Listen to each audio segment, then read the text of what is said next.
അല്ല, വീഴ്ചയായി, പിന്നെ പിടിക്കുകയും ചെയ്തു. അപ്പോൾ വീഴ്ച പോയല്ലോ. ആ, വീഴ്ച പറ്റിയില്ലെങ്കിലും ചാടൂല്ലോ. ചാടിയുണ്ടെങ്കിൽ വീഴ്ച പറ്റുന്നില്ല എൻ്റെ അർത്ഥം. പിടിച്ചു എന്നുള്ളത് കൊണ്ട് അത്രയേ ഉള്ളൂ എന്നും കണ്ട, അത്രയേ ഉള്ളൂ. അതന്നെ. അപ്പോൾ അതാണ് നിങ്ങൾ കയറ്റിക്ക് വേണമെങ്കിൽ എഴുതിക്കോ. ഞാൻ പറഞ്ഞത് ഇത്രയും കൃത്യമാണ്. വീഴ്ചയില്ലാതെ ചാടാൻ പറ്റുമോ?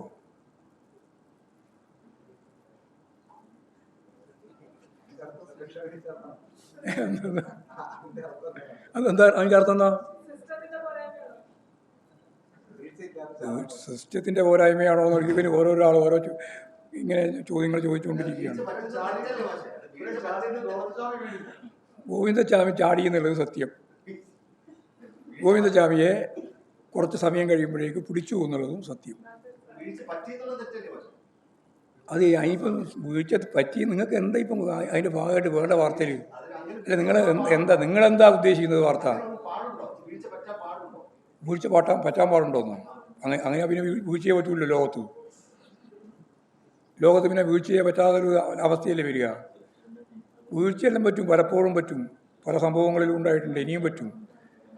അതൊക്കെ അത്തരത്തിലുണ്ടാകുന്ന സംഭവങ്ങളൊക്കെ വരുമ്പോൾ അതിജാഗ്രതയോടെ അതിനെ കൈകാര്യം ചെയ്തു പോവുക. അതാണ് ഗവൺമെൻറ് ഇപ്പോൾ ചെയ്തത്.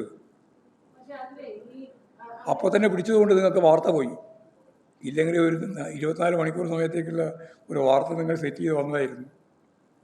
പക്ഷേ അത് വളരെ പെട്ടെന്ന് തന്നെ മാറി. അതെ.